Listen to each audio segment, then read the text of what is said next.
Welcome to another healing conversation brought to you by acoustichealth.com. I'm Loren Gailey, and I thank you for being here, raising your vibration, opening your heart, and expanding consciousness. My guest today has been on the spiritual path for many years. It is a journey that spans decades, and it is a journey that follows the passion of her heart. Shimara Kumara is guided by Sanat Kumara and many other ascended masters who she channels. This conversation will take us to Venus, Lemuria, and Atlantis. Please welcome Shimara Kumara to Healing Conversations. Hello, Shimara. Welcome. Hello, Lauren. It is so beautiful to be here in this space with you. The light work that you have been doing is pioneering, to say the least. You have done a lot of work in Europe, a lot of healing, and your mission is to open portals and anchor Christ consciousness grid around the world. Let's start with your personal story. It's quite amazing. You were born after the Second World War and you had abilities. But something happened along the way. What age did you recognize that you shut those abilities down? Well, most of those abilities, Lauren, were closed down when I was 4 years old. And they were still there, vaguely in the background, but I stopped seeing spirits at that time. What happened Because there? where I was living in London, our house backed onto the biggest cemetery in London, and there were many, many spirits. And I think at that age, it kind of freaked me out a bit because they were all converging on me and I couldn't deal with it. And so I know that my higher self at that time closed off that part of my psychic abilities, but of course they returned later. But I still had some of them.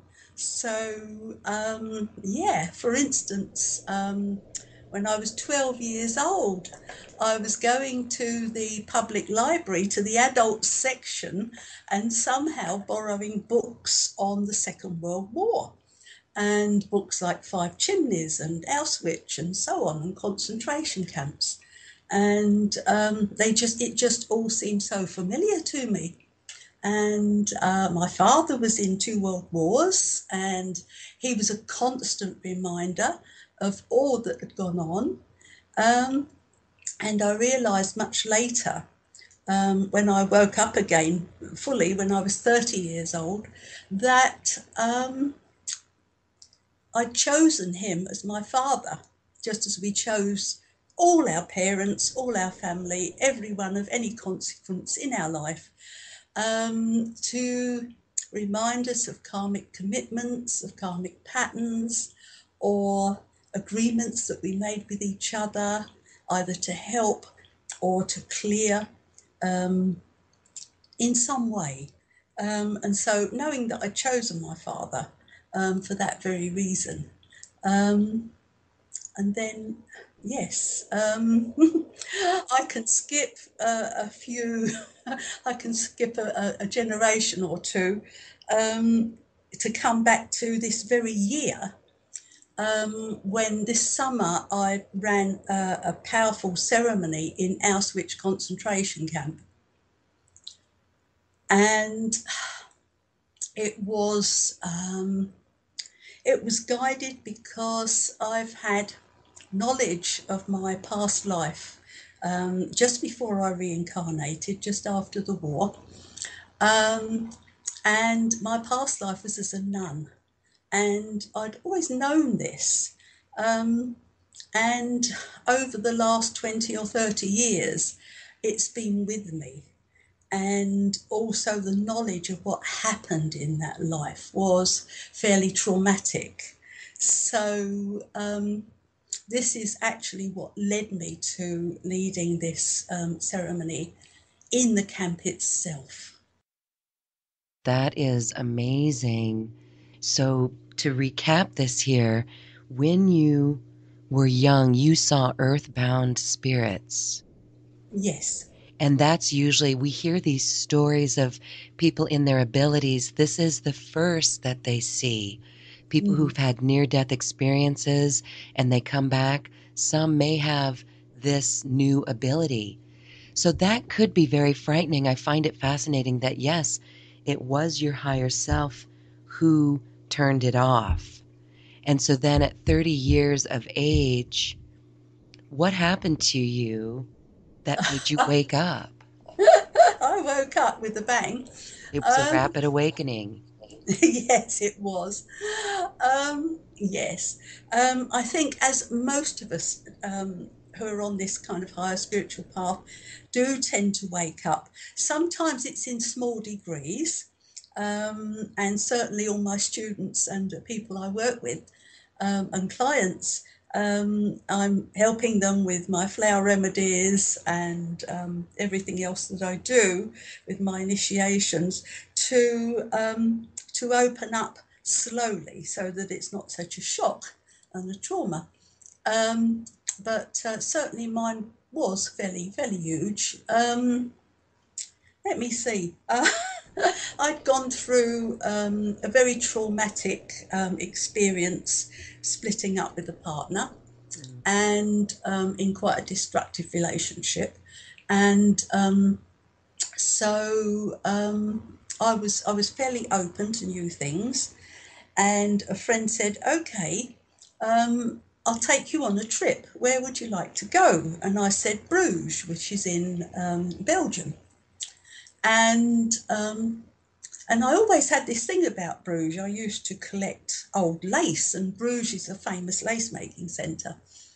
And I had some amazing experiences with that because I found a lace making class as well, and a beginner's one. And I thought, yes, I'm fascinated by this old lace. I'll go to a beginner's class and I'll learn this.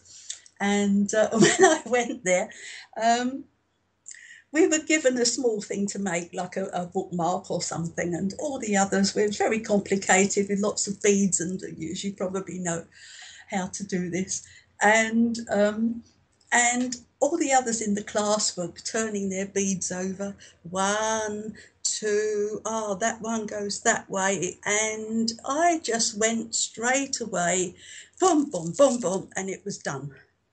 And the Inner knowing. teacher, yeah, of course, past life talents. And the teacher said to me, "You told me you were a beginner. You've done this before." So anyway, off I went to Bruges, and I'd always been terrified of the sea and of water. And we went over on the car ferry from England to Belgium. And on the way out, I was sick and had an awful time, even though it's not a very long ferry ride. And I said, "Yes, let's go to Bruges." So as we drove off the car ferry, my friend said, "Now, which way do we go?" And he assumed I had a map. And he said, "Okay." So I said, "Well, we carry on this road, and then as we come in through the big gates to the town, we carry on straight, and then we turn, I can't remember exactly now, right, and we turn left, and then we end up in a car park, and that's where we'll park, and it's near a marketplace." "Okay," he said, and he started driving, and then he looked over at me and he said, "Well, where's the map?" And I said, "Well, I don't have a map." Oh. Another past life memory. Another, yeah, totally. And and so when we got to Bruges, it was just incredible because he drove exactly there to where I said, and he parked. And I looked across the road, and of course it's all canals. It's a beautiful old, it's like a Belgian Venice, and it's beautiful canals. And I looked over, and I knew that I'd been drowned in that canal. And I looked across the road, and I said to my friend, "Jan van Eyck, the artist, lived in that house over there." And he said, "Well, how do you know that?" And I said, "I don't know." So anyway, I had to go over and investigate. And he said, well, if he was, there would be a plaque here on the wall of the house. And it was very old because, I don't know if you heard of Bruges, but it's a medieval town. It's never changed. Nothing's changed in it. Beautiful old buildings. And so we looked, and ivy was growing over this house, and it wasn't being used. And he said, "No, there's no plaque here. There's no, that can't be right." And I said, "There is." And there was a little gate at the side that went into a garden. And I couldn't open the gate, so I climbed over it and I pulled the ivy off the side of the house. And sure enough, there was a plaque that said exactly the dates that I told him that Jan van Eyck had lived there. And I can't remember now, it was something like it was something like, I can't remember now, 1209 to whatever it was. Anyway, the plaque said the exact dates, and by this time he's freaking out and I'm feeling a bit weird. And then we walked back across, and I said, okay, I lived in that house over there. And he's thinking, she's going crazy. And I said, no, if you go and look in that house there, nothing's changed. You go up the stairs on the right and you'll see that my little bedroom's up in the top. And of course we did, and it was. And then I had the experience of looking down into the canal and seeing my past life, which was going down. I went down into the water. I felt all the emotions and everything else, and was drowned as a witch, a white witch, I might add. And I was only 13 years old, and I'd been making herbal things for animals and helping people with herbs, which runs in my history. And yeah, I had an uncle who wanted me out the way, and all you had to do at that particular time was call witch, and you got this treatment. So that was fine. And then I realised that I'd seen it all, and I felt fine afterwards. And then on the way back, on the ferry, I stood out on deck, and I wasn't sick, and I had no fears of the water, and it had all changed. Everything had gone. There you go. You totally healed that. Gone, yeah. Goodness. Totally healed. Something I'm doing now at the moment is also doing past life clearings for people, where I take them through a process where they're actually, usually the last lifetime is the one that's closest to our consciousness, which is why closest to my consciousness as a child, of course, was this Auschwitz and Krakow one. And so that's something that I'm having fun with at the moment. It's not always fun for them, of course, because sometimes it's quite traumatic, but they do clear an awful lot. And I'm writing a book now about all this, which will be coming out. So that's just a whole process. But the ceremony in Auschwitz was very, very powerful, going back to that. And as I channeled from Shimara Kumara and brought through the energies that were needed to clear all the trauma that was still lodged there, it was interesting. He guided us to clear the energy through all the dimensions, through the whole timeline of everyone who was involved, whether they were embodied or not. And also through our whole family lines. And so it went way back through all the generations as well. And it was for anyone who'd ever been in this kind of environment, like a concentration camp, and tortured and gassed and everything else. So that was very powerful. And as we did it, we were surrounded by, I think, half the Israeli army were going around on a guided tour. Yeah. And I was guided to do it outside and out loud, because, of course, any ceremony is much more powerful when it's done aloud. What And year was that in Auschwitz that you did that ceremony? this was this year. And this was, and this was clearing from 1944, 45, Oh my goodness. 1945. So, so that was very powerful. And the energies came through. They went straight down into Mother Earth as pure white light, and of course the fifth dimensional violet flame. And when they came up, it was a huge black cloud that went up into the environment, up into the sky, and it could be seen. It was almost physical, and then it disappeared. It was a bit like a mushroom cloud. So that Wow. was clearing. Mm. Everyone around me at the time, many of my students were also involved in that lifetime. And quite incredible. I was a nun in a convent in Krakow, or Krakow as they say in Poland, which is an hour's ride away on the train from Auschwitz camp. And we were shielding some gypsies, some Jews, and other what were called itinerant people, or in our basement, in our cellars. And I have very clear past life memories of all this, along with knowing who the other nuns were that were helping, and in this life meeting up with them all again.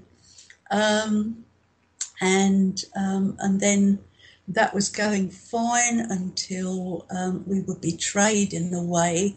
Somehow the Gestapo found out that we were doing this, and they took us away. They didn't take all the nuns. They only took some of us, and they took obviously everyone that we'd been helping. We were in a very precarious state because there was no food. One of my greatest friends at the moment was the priest in that lifetime who covered the whole area, and she used to smuggle us food in her gowns. So it was a horrendous experience, going through all the emotions of that, but it was good. And then of course being in Auschwitz, and then going through the processes that they did there, and starvation, and mainly people being taken into the gas chambers. Now there are some triggers here, and some of your people listening will relate to this maybe. One trigger is that I was always terrified of having a shower.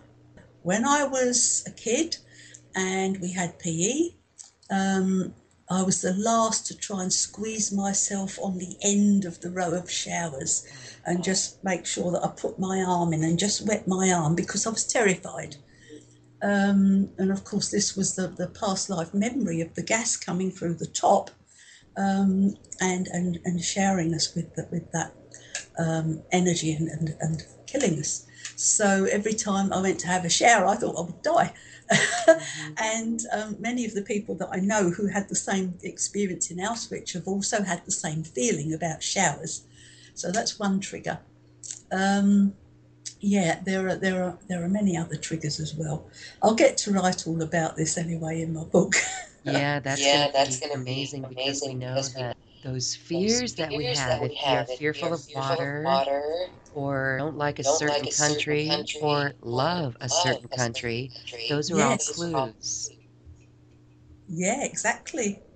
And when I went over there, I tracked down the convent. I found the convent, and I was determined to find out if all my feelings were. I knew that they were true because it had been so dramatic and all the people that I met. But I wanted to get definite confirmation of it. So I found one of the nuns, many nuns there, and I found one who spoke English. And I asked her, could you please tell me, I have these feelings about the Second World War. is it true that the nuns were keeping, helping the Jews and the gypsies? And she said, oh, yes, she said, yes, my dear, yes, they were. And I said, was it down there? And I pointed to the basement. We were on the first floor. And she said, yes, yes, they did. And I said, and is it true that the Gestapo came to take us away? And her face changed. And she said, yes, yes, they did.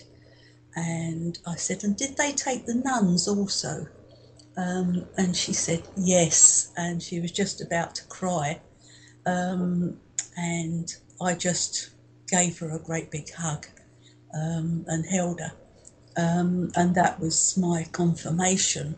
And a couple of the people who were with me were also there, and they overheard that. So that was confirmation for them also. So that was quite amazing. Yeah. Gosh, beautiful work and total confirmation of this. It's not just your imagination. These are real memories. So this is the work that you're doing. And 4 years ago, you did buy an ex-convent. Yes. And now this is where we are. You are broadcasting with us today, connected to this glorious setting in the UK, in Devon, which this is your place, this is your retreat, and it's a powerful portal for the Ascended Masters. So now your main guide is Katumi. Can you share how you came into your power? You were drowned as a witch, and after you had that recall, you were no longer fearful of water. So how did you bring forth channeling the Ascended Masters? I went through a process after the Bruges episode of having very powerful psychic experiences, some of them not very nice. And my third eye was just totally opened up again.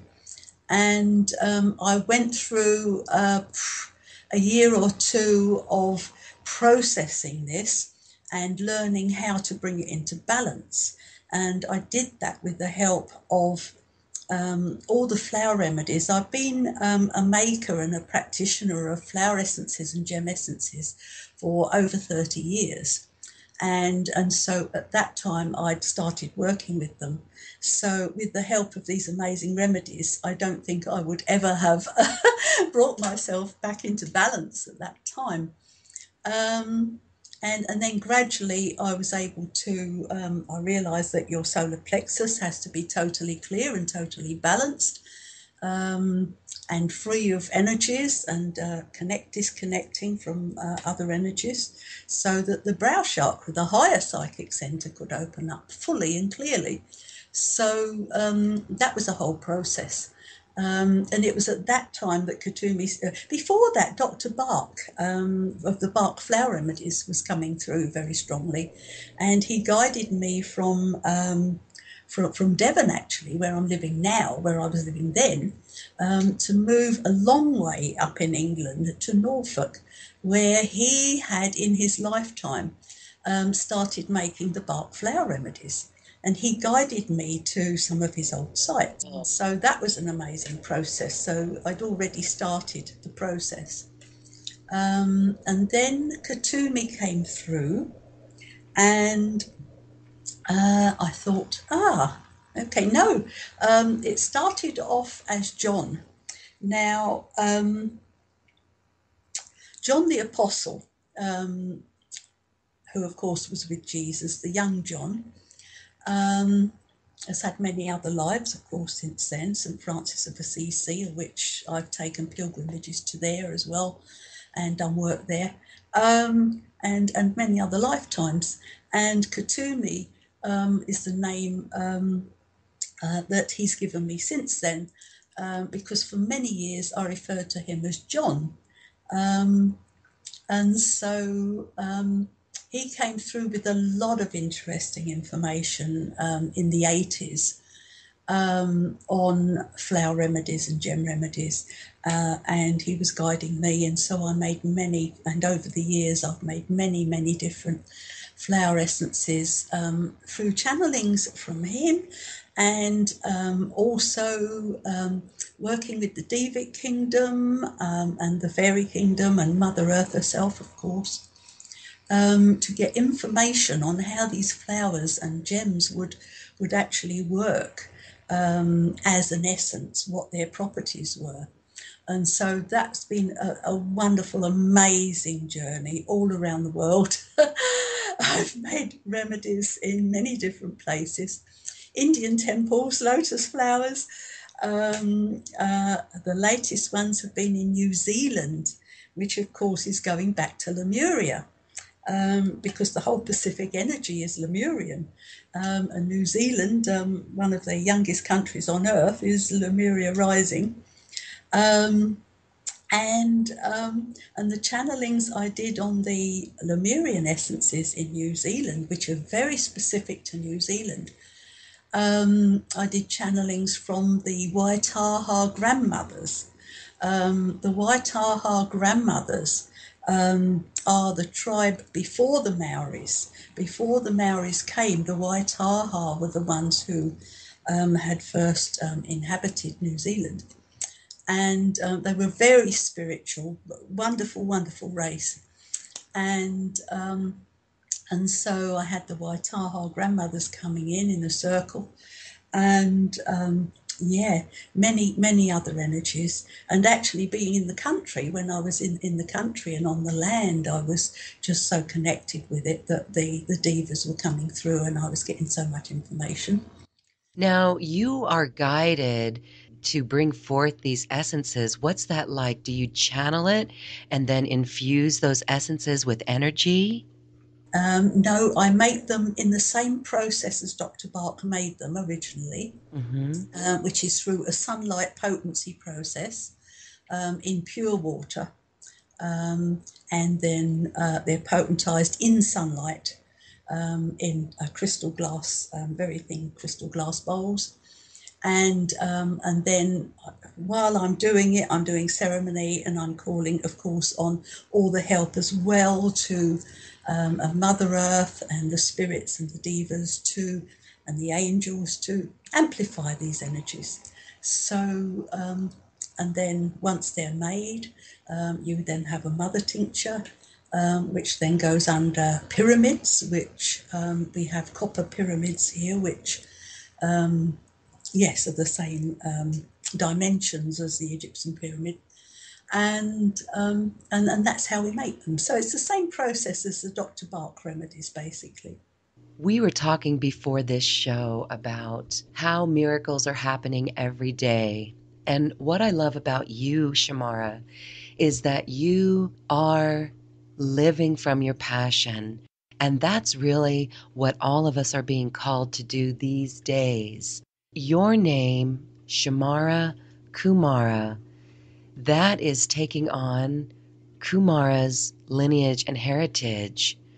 Can you share more on this and your connection to Sanat? Yes, indeed. Um, when I first opened up again in meditation, I asked for my spiritual name, and I was given the name Shimara. And I thought, okay, that sounds a lovely name. I'll use it. Okay, which I use all the time now. And then at some stage in meditation, I don't know, months later, it didn't feel right. It felt there was something missing. And I said, okay, I feel there's something missing here. Is there another part of this name? And I got Kumara, and I'd never heard of it before. And I said, Kumara, that's an Indian name, isn't it? And I got, no. Okay, fine. Because I'd worked in India and run courses in India. Everyone seemed to be called Kumara. So, okay. And I still didn't know, and I was very busy, you know, I'm always working. And I thought no more about it. And I was doing a large exhibition and workshops in London at the time. And our stand with all the essences and everything on was opposite a book stand. And I'd asked upstairs, I think the night before, I say upstairs, to give me more information on this Kumara name. And I went over to this book stand, not thinking of that. And of course, as usual, a book jumped out at me. And I looked at the book and it fell open at the page. And of course, it was an Alice Bailey book. And it was the page on Sanat Kumara. So I had to buy the book. It clicked. You were like, oh, this is it. This is it. So, but I always knew, even when I was a kid, I knew I came from Venus. There was never any doubt about that. And I used to go out into the night sky and look, I want to come home, Venus. I want to come home, as I'm sure many of us do at some stage or another. So I always knew that. And then I'm reading all this information, and I realised that yes. And then I started connecting with him. And then he started guiding me. And I had that whole lineage. I came to Earth with him when we started in Lemuria, in Atlantis. They overlapped a bit, and of course I had past life memories from that time anyway. And it all just felt so right. And then I started seeing the past lives, and the first life I had when I first came in was in Lemuria, which is why it felt so good for me in New Zealand. And I was a kind of devic being. I wasn't fully manifest in a body, and I was kind of trying it out first of all to see how it felt. So I was very high frequency being on the other levels, and I can remember manifesting. We brought from Venus roses. We brought all the gorgeous flowers. We brought jasmine. We brought irises and so many gorgeous flowers. And we were working as devic energies on manifesting those flowers. And so that was an interesting experience. Okay, so this is the Lemuria. What we were doing, we were acting as, working as devas.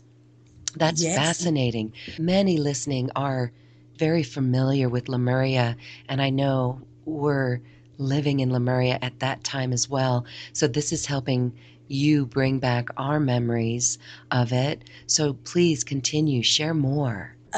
So this was the first embodiment. Well, it wasn't the full embodiment, and then after that, gradually coming in and gradually taking on a physical body that was so pure and so light and so crystalline in structure that we could see through our bodies. And of course, we're now kind of moving back to that crystalline structure. Which we will hopefully eventually manifest in this lifetime. And so that was the first body that I was aware of that was a full kind of embodiment, but it was so light and so pure, so innocent, and we were totally connected to Mother, Father, God, to all creation, because we were the co-creators. We could manifest anything. The thought of a flower from Venus and manifest it, and it's there.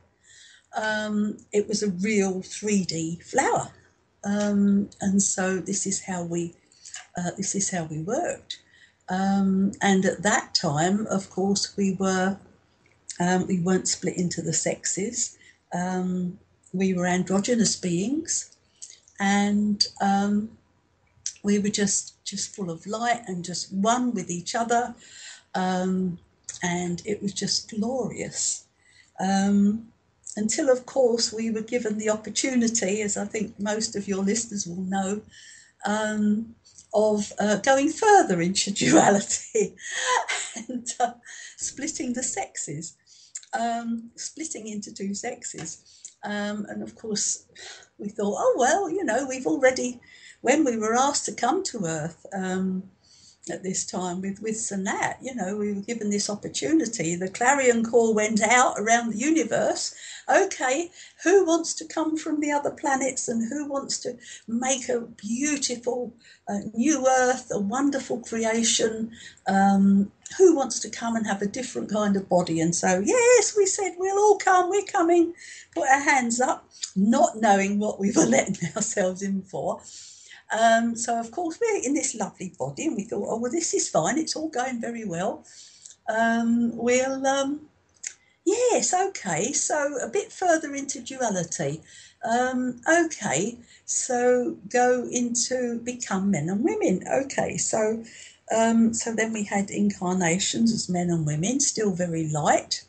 But gradually, of course, this is what sometimes they call the fall. We started to develop.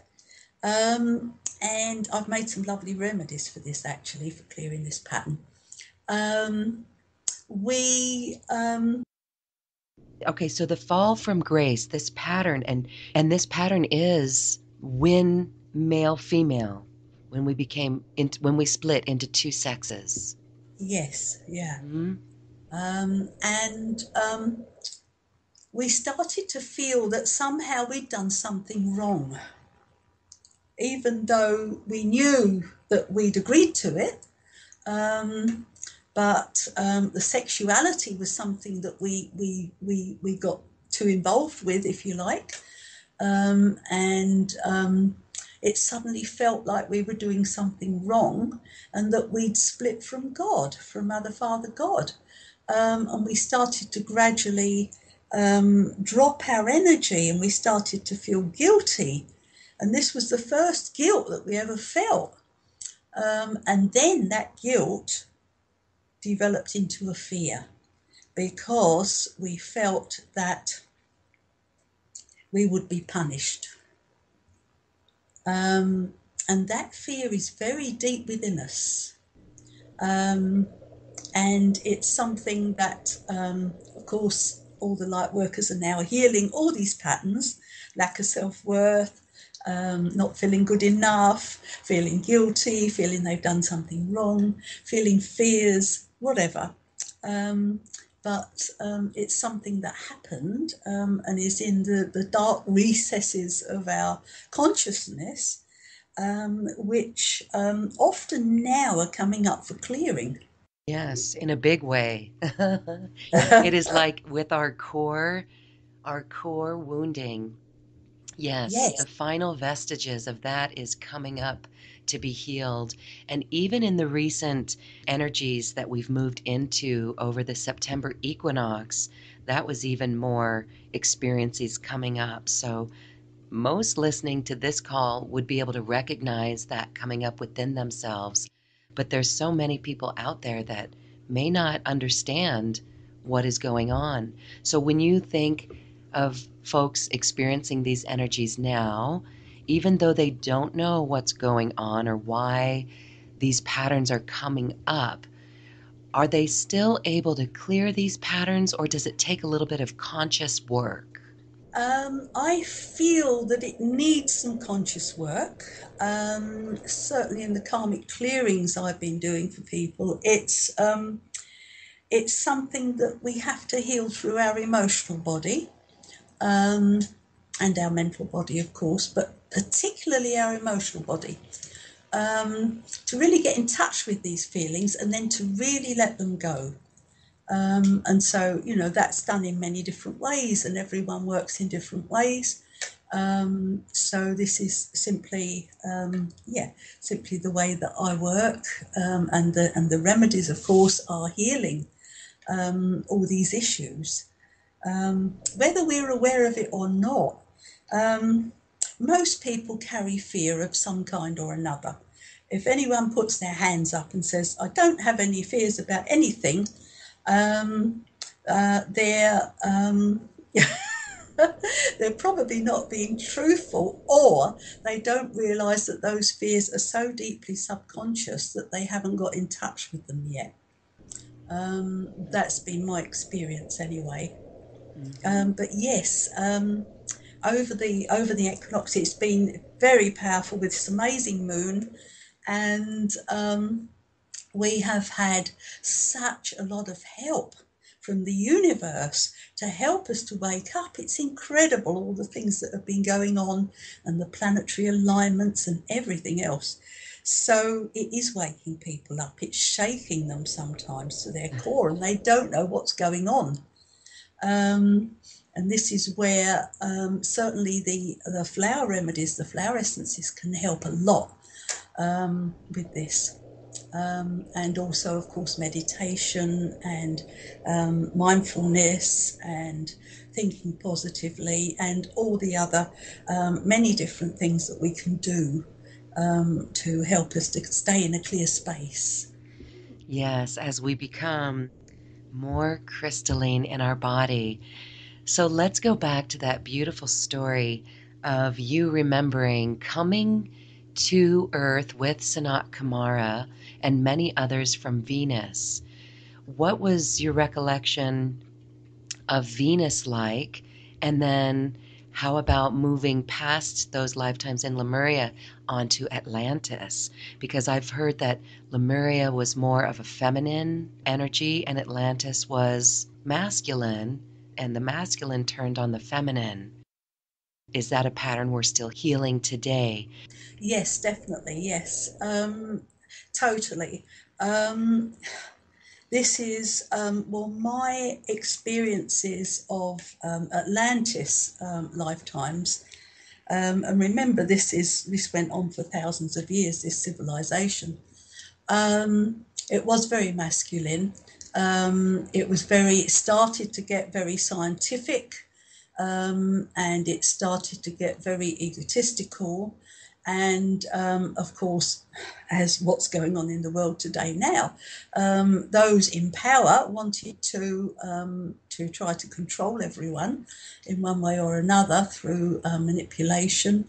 I have memories of great towers going up, which were beaming out frequencies, and those frequencies were designed to seal the heart chakra so that people couldn't reach any consciousness above the solar plexus.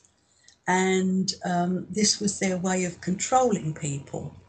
And it was around this time that some of us knew that we can't carry the light here anymore. We're struggling and struggling. And of course, there were many light workers who were trying to hold the light and work with these energies in some way to hold the light.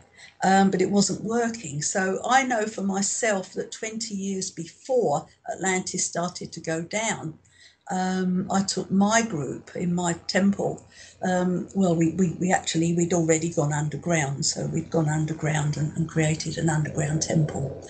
But I knew that it was time to go.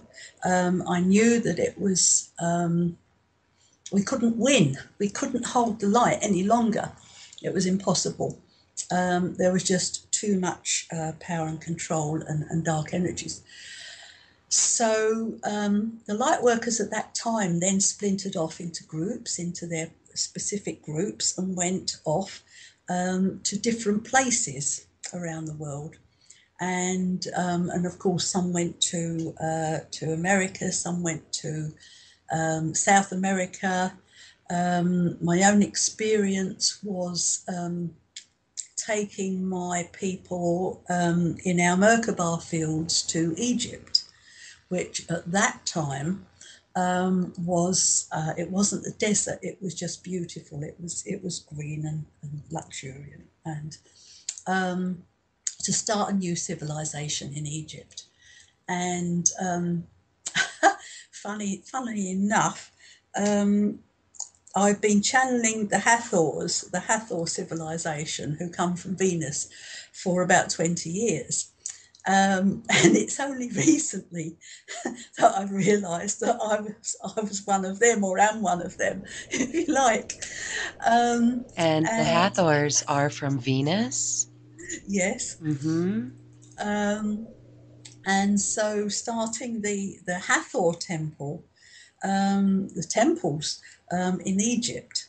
And so I have some past life memories of that, and going there to start new civilization, just as others did in so many other different places as well. And we were all scattered around. And of course, we knew our divine missions were to carry on holding the light. And of course, we also knew that there would be a future time coming, which is now, when we would be able to fully embody that light, and to help others, and to help to change and transform the planet and humanity. Oh, yes, that's why we're here. Everyone listening Yeah, is here. everyone. Mhm. Yeah, yeah. And this is our divine mission. Our divine mission is to hold the light in whichever way we're guided to, whatever form it takes, and also to get ourselves clear and to get ourselves anchored and grounded on Mother Earth, and in touch with our higher nature, so that we can be healed ourselves.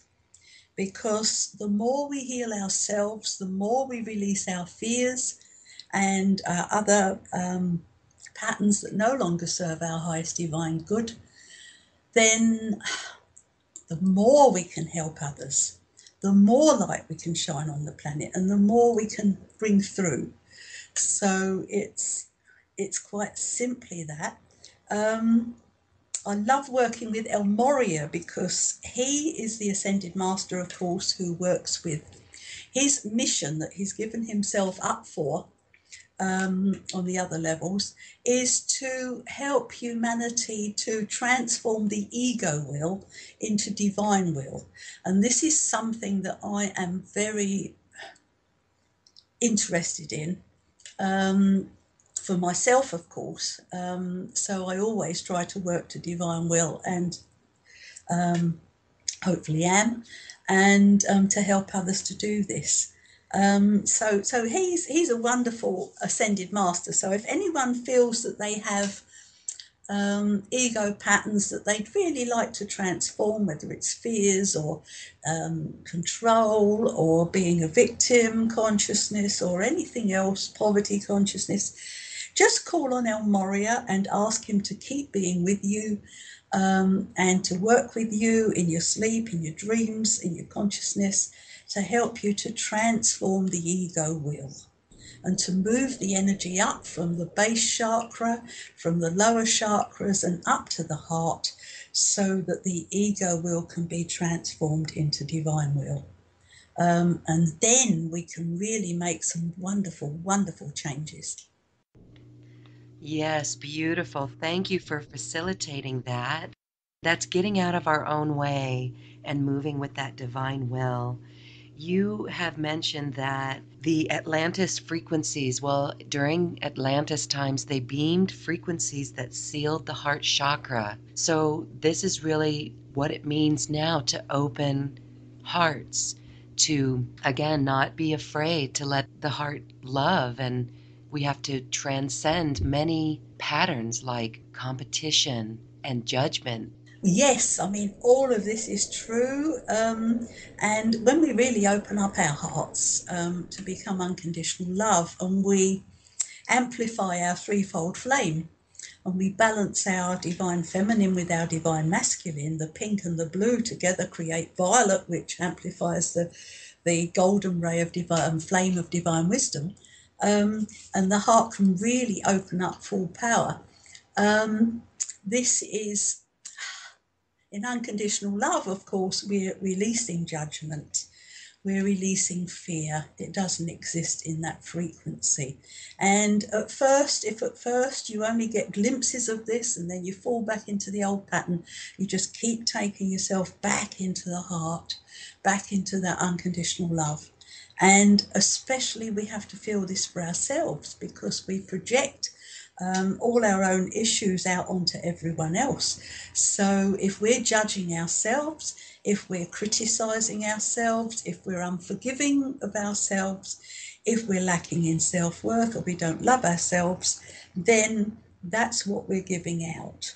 And of course, it will be reflected back in all our relationships until we heal it within ourselves, because everyone around us will be showing us that, so that we can see it and think, oh gosh, I don't know, I don't like what that person's judging me. Okay, go within. I'm judging myself.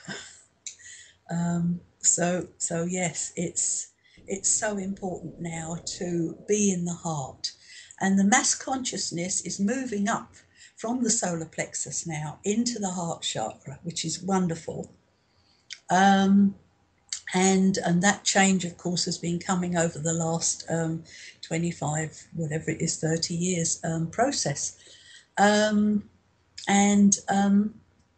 It's very important as well to stay in this unconditional love, and not to be swayed by things that are going on around us, or watching the television and feeling really bad about things we see on the news. And we just have to let go of all the dross in life and look for the gold and focus on the gold, and read spiritual books, or meditate and do things that make you feel good.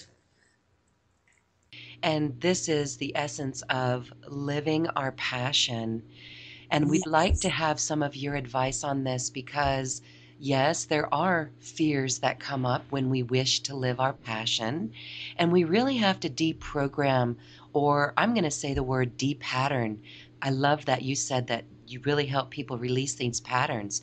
And we have to really stand in our power. So what advice do you have for people who are wondering how they can cross that bridge of living their passion and having that passion provide for them in their life? Most important is to live in the heart, and to follow their inner guidance, to feel what feels right for them in the heart, and then do it regarding any challenges, any problems that come up. I've had in my life, I've worked in refugee camps, I've done initiations into my eternal light healing system, and worked in many different places with those energies, and always found that working with energies is one of the keys to this. And because of this, I'd just like to mention the 333, because this is such a powerful thing that we've been given by Shimara Kumara. Well, the 333 meditation first started about 18 months ago. It was during a London workshop, and I do chakra initiations and workshops, as well as eternal light healing ray workshops, and Paramatman light. And this was the afternoon, English time, and I was doing a meditation teaching people to cut the ties and cords from around their solar plexus, so that they can be free, so that they're not interfered with by others, and also, of course, they're not interfering with other people's energies in their auric field. And so as I'm guiding this meditation and teaching people how to do this, suddenly at the end, Shimara Kumara came through, and he said, I have just been given a divine dispensation. I've asked this from Mother, Father, God. I've asked this from the Creator, and this is being given to you, that if people can do this meditation at this time. And I then opened my eyes and looked at the clock, and I saw it was 3:33. So a good number. Perfect. So I said, of course, what do we do? So he said, well, what you do is exactly what you've been teaching them, which is to go into the column of light, opening your heart, sending all your love down into the heart of Mother Earth, feeling that love being returned, coming back into your heart chakra, amplified, because she loves us like her children. And then sending all your love up to heaven or the Creator or Mother, Father, God, whichever term is right for you. And just again feeling that love just pouring down through your column of light, through your crown chakra and into your heart. And then you imagine, think of or visualize this column of light. It all works. You don't have to be psychic or clairvoyant or be able to visualize. Your thoughts create, and this is the important thing for everyone to remember. So we have this radiant column of light that's surrounding our auric field. And in this, and when we're in our heart and we're in our love, with the love from Mother Earth and from Mother, Father, God, we become the co-creators. We become the creators on earth, bringing heaven to earth, or if you like, the rainbow bridge of light. And in that space, miracles can happen. And during that time, when you're in that column of light, you think about your auric field, you think about your solar plexus, particularly the solar plexus, although we can have cords and ties to other people from other chakras. And just get a sense of scanning your aura, scanning all around your auric field, and just having a sense of what's going on in your aura, who you're connected to, who is running off your battery, if you like, and draining your energy, through no fault of their own and through no fault of yours.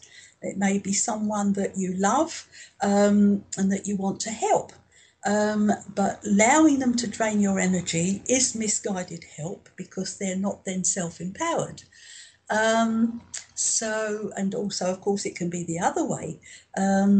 If we're too dominating, we can be, or out of emotional neediness, we could be cording into other people and draining their energy. Again, it's not a conscious thing, usually, and it's not something bad, but it's just something that we have to learn how to keep our aura clear. We have to keep our energy clear, our energy field, so that we could be in the best space to do all our work, light work, everything, and to have full energy in our body. So scanning the aura, cutting the ties, and you can do this in any way that comes to you to do. You can imagine that you have Archangel Michael's sword. You can call on Archangel Michael with his blue flame sword. Often he will give you his sword and tell you to use it yourself. And you can cut these ties and you can hand them. Call on the angels of the violet flame, the fifth dimensional violet flame, and allow them to dissolve these etheric energies. And just let them go. And then you will be in a clear space. You may at first not get a sense of anything going on around you, and you may feel, well, I'm not sure that there's anything there or not. It may be a thought or a feeling that comes into you that says, yes, I'm called it into my mother or my husband or anything. The only exceptions to this are children under 7 and animals. So when I look at myself sometimes, I've just got my dog. This allows us to be strong in our light and our energy field, and to keep ourselves pure. And we can do this. And the reason he said, now look at the time, it was 3:33, and he said, I would like everyone to do this meditation, this same meditation at this time, and I have the Ascended Masters of the White Brotherhood and the Angelic Realms working, because when we're in that column of light, we're connected to our I Am Presence through our heart. And through that column of light and the I Am Presence, we're connected to the I Am Presence of all humanity. And so anything we're doing for ourselves will also be doing for others. for all mankind. And the Ascended Masters, under the guidance of Shimara Kumara, are performing this service through the power of the I Am Presence of all humanity. And they're doing it as promised by Shimara Kumara at 3:33 every week. Now, we know that there's no time on the other levels, so it doesn't matter when you do it. Obviously, it's a different time scale all around the world. So the groups I have in England are doing it at 3:33, and it was on a Sunday, so that's when we do it. But of course, if you're working or you're doing something else and you're busy, you can do this at any time, and know that these ties and cords are being cleared from everyone all the time, consistently, every week, all the time, to help humanity to come to the understanding that they can become self-empowered and that they're not at the beck and call of everyone else's energies. And this was just the first part, because we started doing this regularly, and then a few weeks later, Shimara Kumara came through again, and he said, this energy is being amplified trillions and trillions and trillions and trillions of times over. I can't remember how many it was. I can't get my head around it. But it was being done every week, all the time, not just every week, but all the time, on a continual process around the earth with all the different groups. So far, it's just been the Eternal Light groups, or my students. And but he came through with another amazing divine dispensation. And he said that, okay, when you're doing this, after you've done the clearing of your aura, he said, I will give you a different theme for every week of the year, and you will send all your healing energies, all your eternal light healing energies, to all humanity, to be amplified in this space, so that these different levels of consciousness of humanity may be helped clear. And he has channeled through me for the last 18 months a different theme every week, and it's incredible. And again, this is being amplified, don't ask me. Someone mentioned Godzillion times, and only God knows how many times that is. And this is going on now every week for the last 18 months.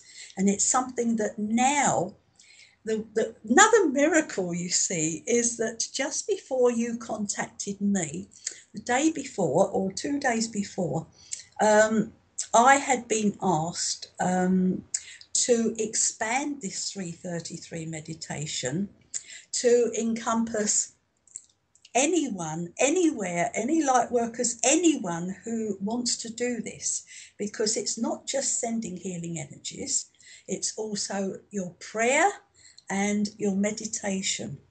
And so when you pray for the healing of all mankind, to raise the consciousness, to clear victim consciousness, for example, then you are praying and you are sending that prayer up from your heart when you're in this column of light and you're connected. So you can pray, you can also meditate at the same time, or you can meditate while you're sending healing. Any healing energies will be great, will be fine.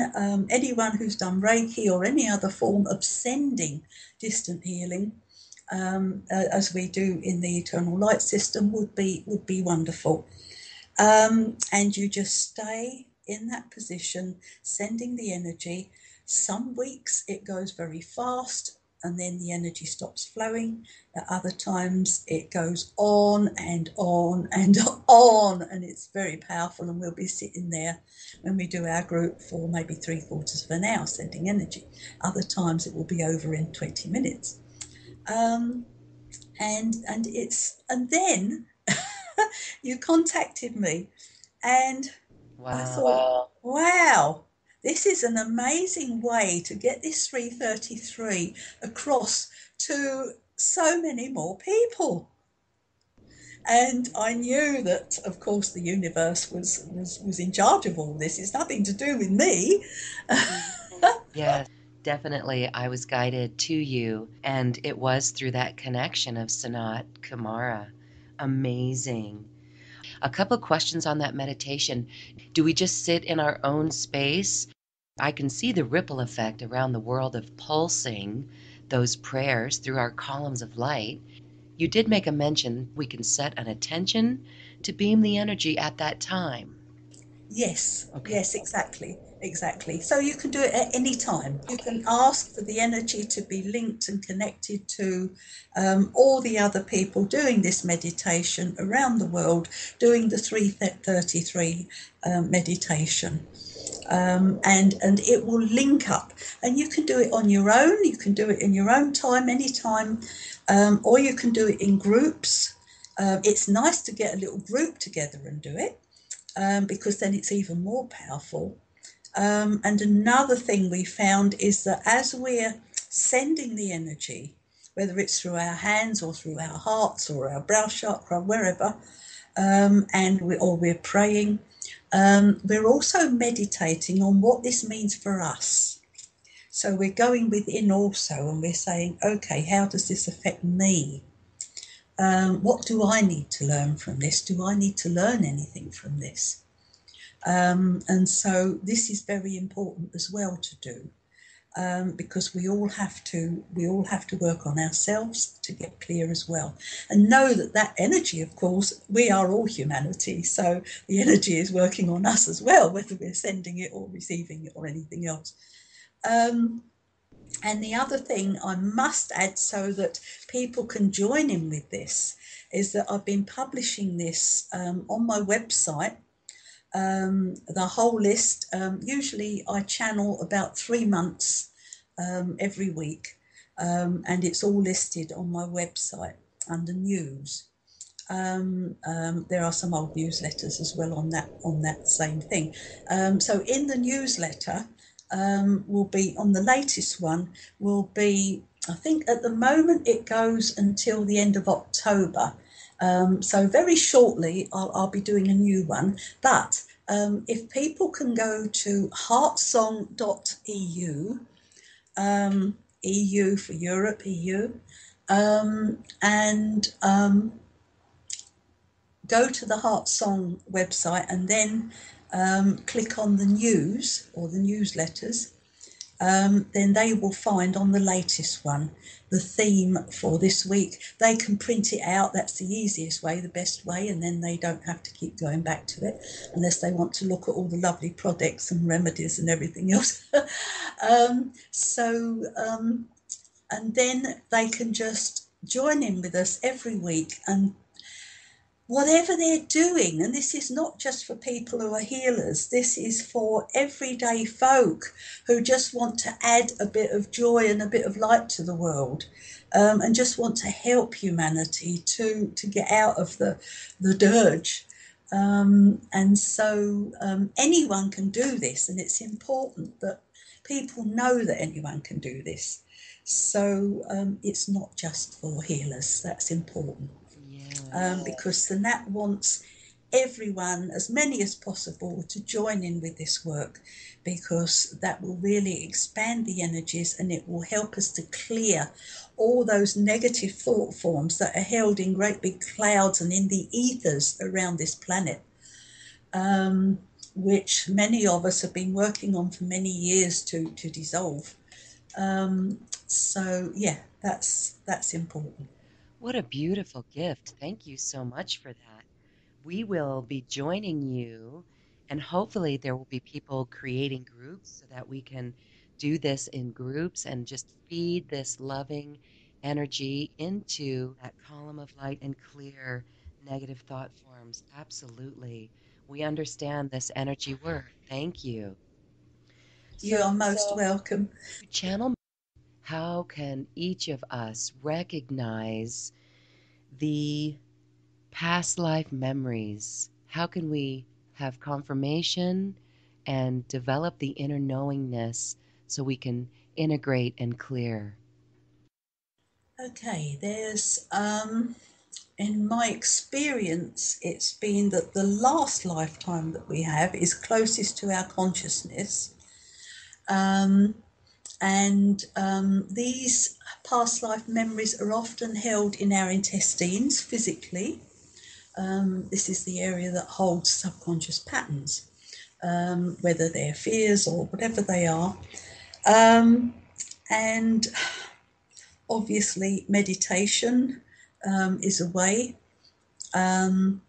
We don't have to actually know what the past life was.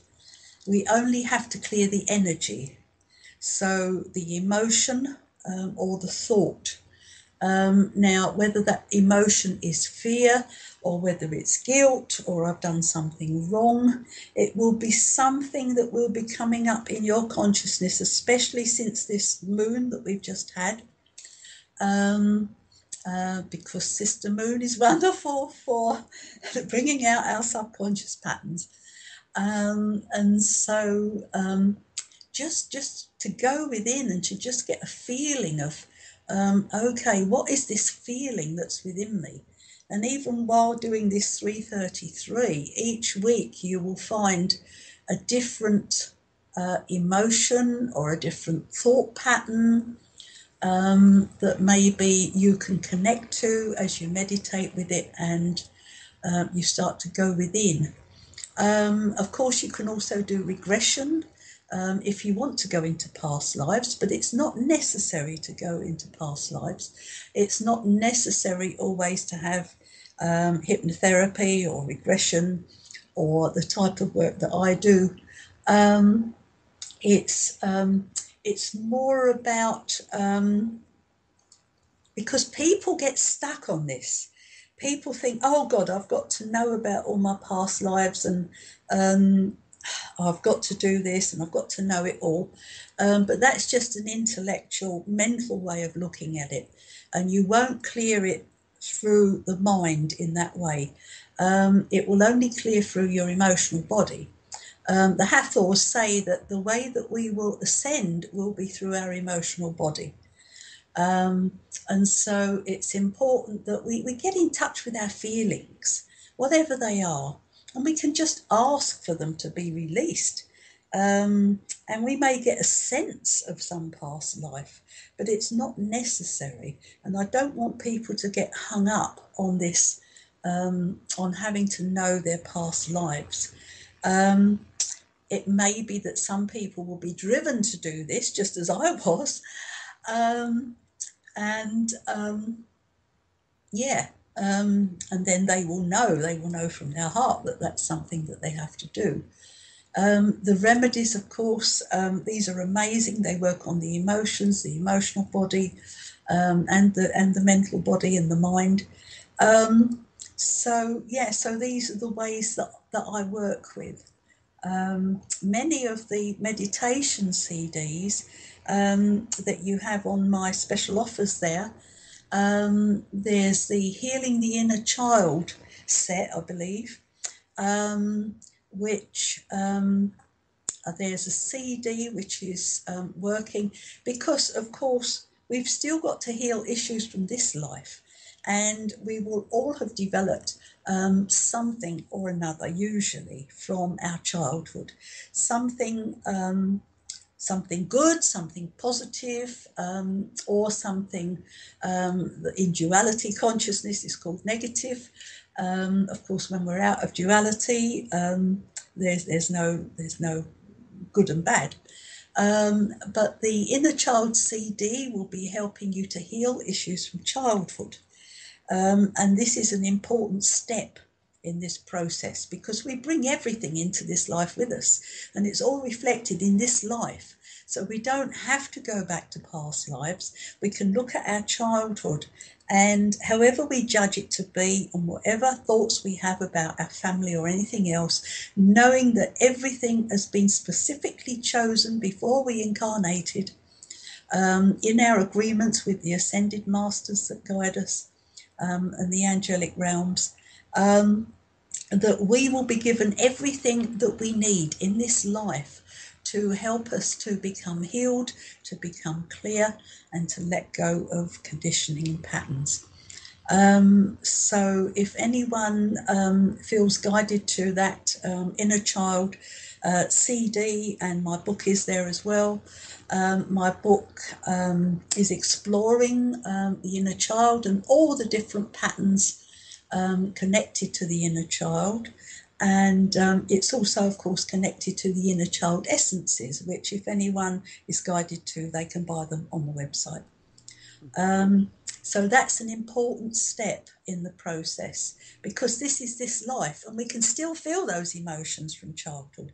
We can still feel the blame or the impatience or the sadness or the grief or the anger, any of these patterns, the fears, anything that came to us in childhood, that we were being shown in childhood, is very, very important that those are released, because they will be related to past lives, just as mine were. And so healing the inner child is a wonderful thing to do, and this is a good way to go about it. So you don't have to have regression, you don't have to necessarily go back into past lives to heal the issues that have developed in past lives. Oh, that's good. That's quite the relief. And it's important that everyone does this work, yes, because I love what you said there. The Hathors said, ascension will come through the emotions. You have some other meditation CDs that are in MP3 format in your special offer. Can you share a little bit about what those are on? We've got healing with dolphins, healing with angels, healing relationships, healing from the heart, golden cities of light, divine abundance, body and soul healing, the new Merkaba, and Temple of the Heart. They all have, people will be drawn to the ones that they're drawn to anyway.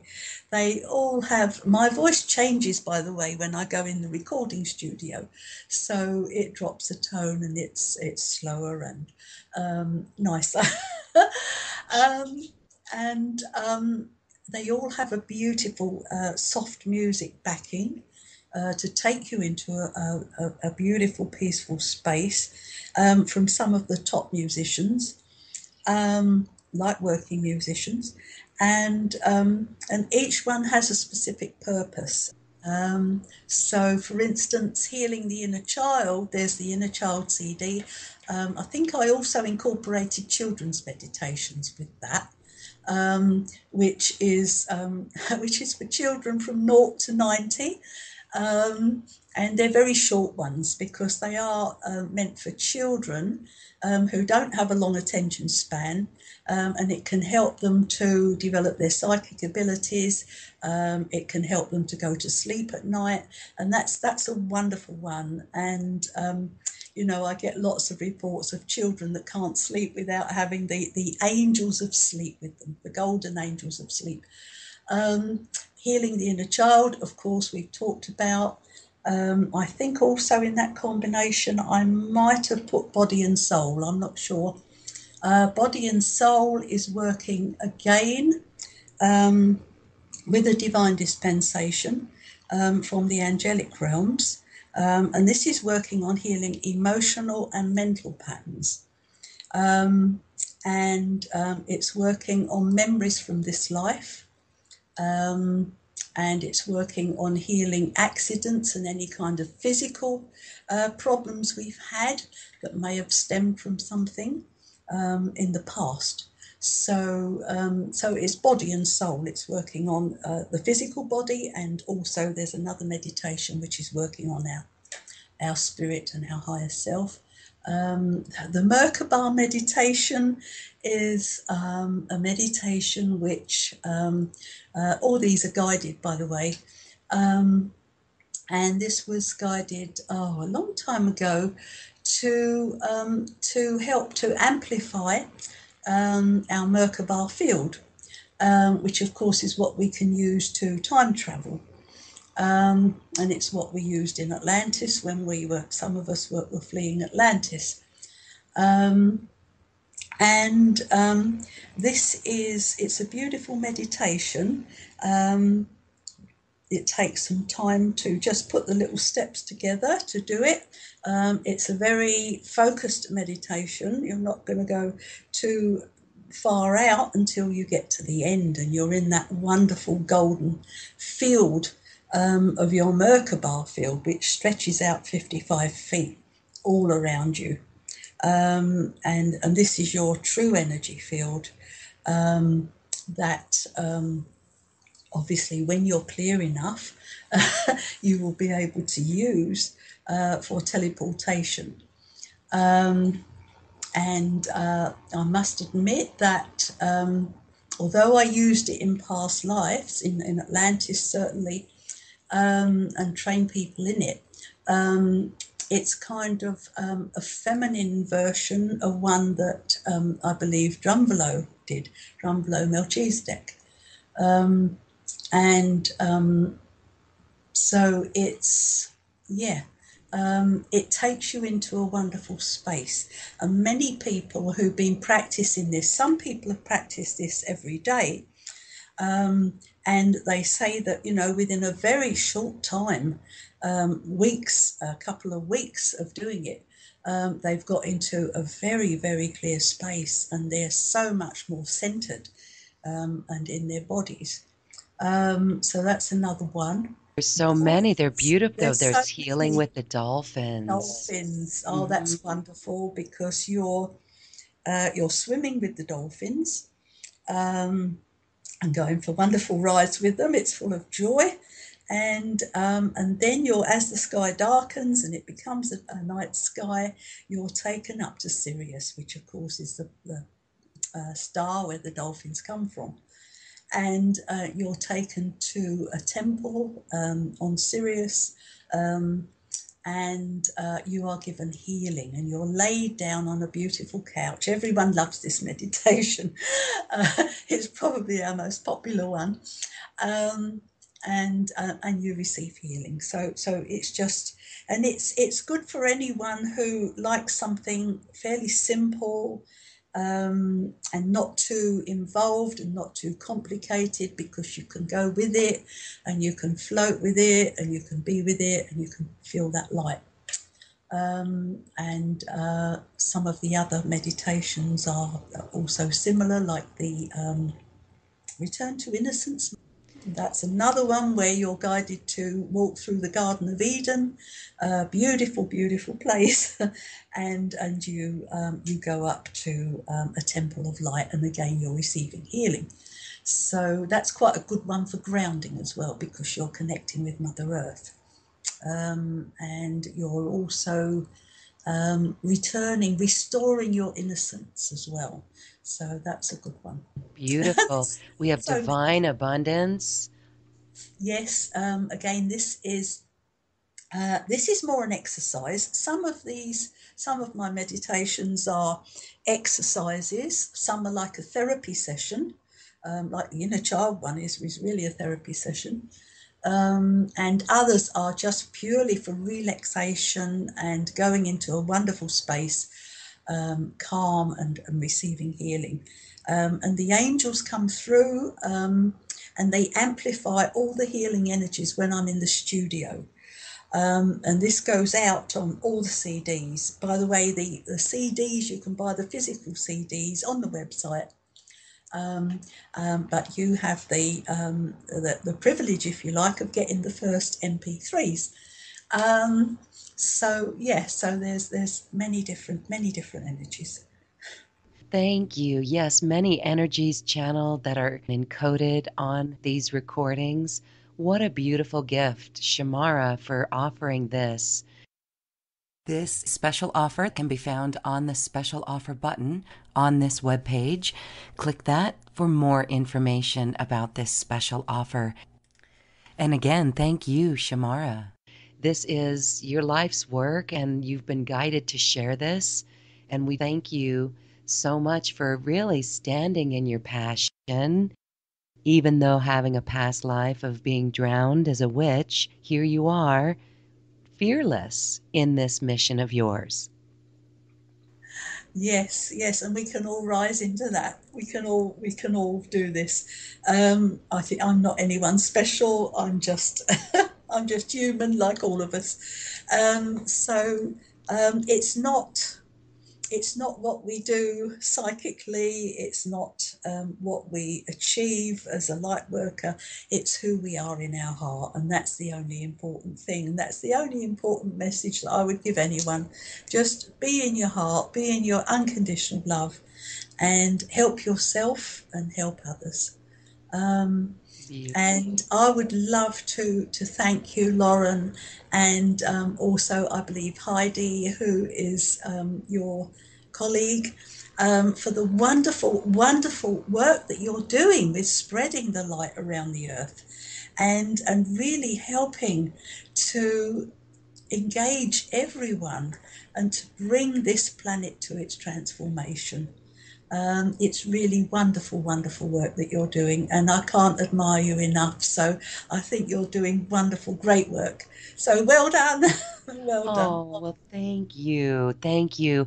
And I could not do it without all of those who listen as well and are on their personal mission to awaken in their own lives and to reach back for this and to assist all the others on this planet. Yes, this is time to bring heaven on earth. And Shimara Kumara, you are. Thank you too for listening and sharing in this space today.